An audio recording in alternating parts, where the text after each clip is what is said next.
وحشتوني جدًا، جدًا من الفيديو اللي فات، وأخيرًا بقى جيت لكم بفيديو جديد، ولو أنت أول مرة تشوفي قناتي ما تنسيش كده اللايك والاشتراك في القناة، علشان كل حاجة بانزّلها إن شاء الله توصل لكم أول بأول. وبرضه يا بنات لو بتشوفوا الفيديو ده على بيج الفيسبوك ما تنسوش تعملوا متابعة عشان يوصل لكم كل جديد. ويالّا بينا نشوف فيديو النهارده، خليكم معايا. زي طبعًا ما أنتم متعودين معايا كنا بنعمل تنضيفات رمضان، كل سنة وأنتم طيبين. وده بقى إيه جزء كده من التنضيفات. بعد بقى إيه ما طبّقنا الدولاب بتاع أوضة النوم وخلّيناه كده إيه دولاب عروسة من تاني، السرير طبعًا غيّرت ملايته، حطيت كده دفاية كويسة، وحطيت بقى البطانية اللي كنا غاسلينها مع بعض، وقُلت بقى ألمّع بقى كل حاجة في الأوضة، فلمّعت كده المكيف ده والكومود التاني، وهنرص بقى التسريحة مع بعض وكده، وهنلمّع الأرضية عاوزة أقول لكم بقى يا بنات إحنا مشينا على الجدول بتاعنا بتاع التنضيف اللي إحنا اتفقنا عليه مشينا على كده إيه وقلناه من أول فيديو. فعاوزة أقول لكم إن الشقة إلى حدٍ ما بقت مريحة يعني شوية في الترويق والتنضيفات وكده، والمكان بقى مُهيأ يعني إيه أطول فترة ممكنة، وكل حاجة بقت بتتعمل إيه بسهولة عن ما كنا بنراكم الحاجات علينا. فممكن إن أنتِ بجد عاوزة أقول لكم يا بنات إن كل واحدة فينا قادرة تخلّي بيتها دوّة إيه، يعني جنة وجميل جدًا، جدًا ومريح وهادي نفسيًا بلمسات بسيطة جدًا منها.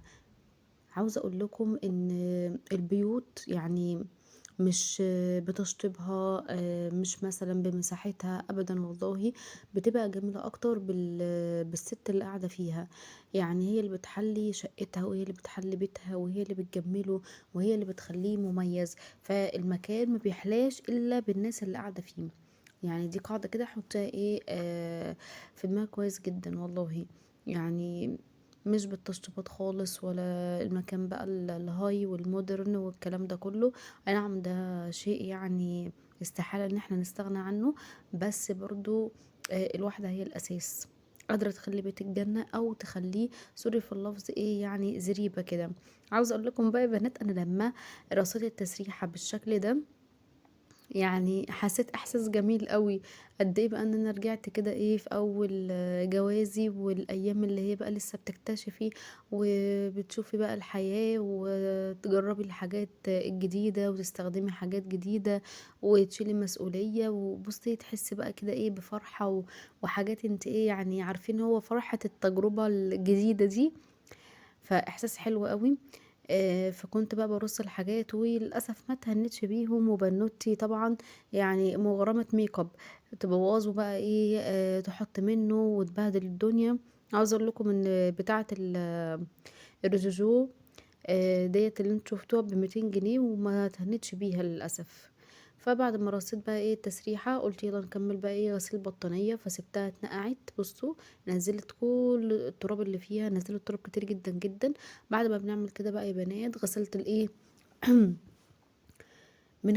بعد ما بنعمل بقى كده يا بنات المفروض بنغسل البانيو غسلة كويسة جدًا، جدًا من الأتربة اللي نزلت من البطانية، وبعدين نحط المسحوق بتاعنا ونفضل بقى إيه نغسله بالغسيل التقليدي بتاعنا اللي اتربينا عليه وطلعنا عليه وغسيل أمهاتنا ربنا يبارك لنا فيهم، اللي هو نفضل بقى ندوس عليها إيه برجلينا ونتنطط، ولو عندكم بقى أطفال خلّوهم يلعبوا ويتنططوا إيه عليها لحد إيه ما تتغسل وتنضف، وده كده كان شكلها بعد ما نشرتها.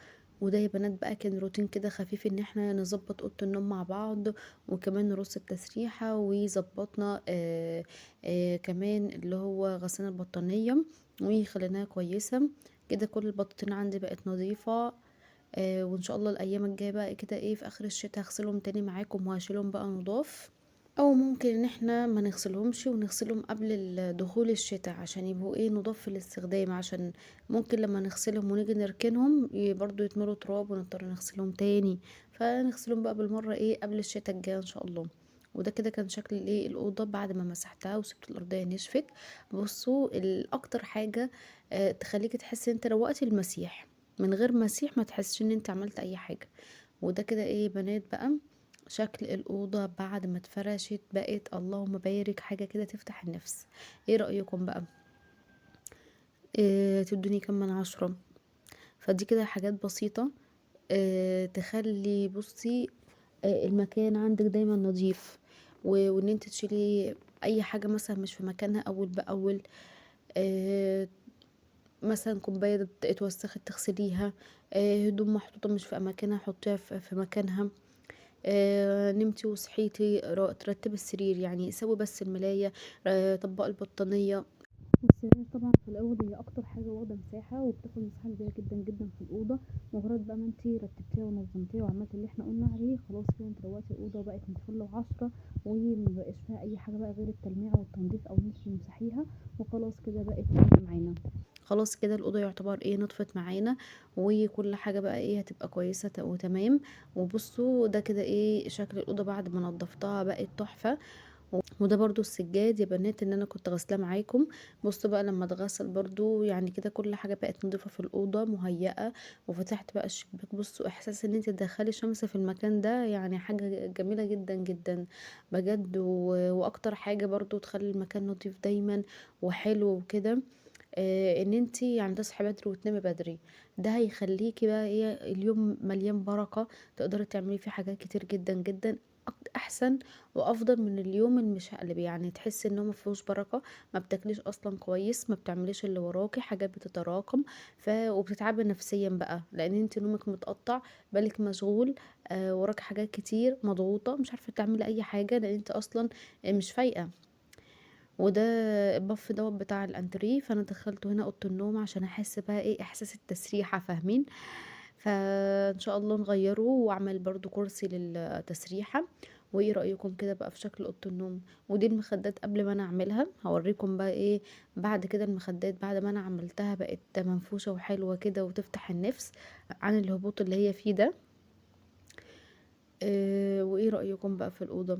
اسيبكم بقى تستمتعوا كده وتكملوا الفيديو، وان شاء الله بقى استنوني في فيديو جديد وباقي التنظيفات. وهوريكم كمان فيديو مشتريات، انا اشتريت حاجات للمطبخ هوريها لكم علشان اي عروسة بتجهز ان شاء الله كده تستفاد، او اي عروسة لسه جديدة وعاوزة برضو تزود حاجاتها تستفاد، او مامي بالفعل ومتجوزه بقى لك كذا سنه وعاوزه تجددي وتطوري وتحسني، فبرضه هتستفادي ان شاء الله. فتابعوني عشان يوصلكم كل جديد، واستنوني في فيديو جديد. سلام.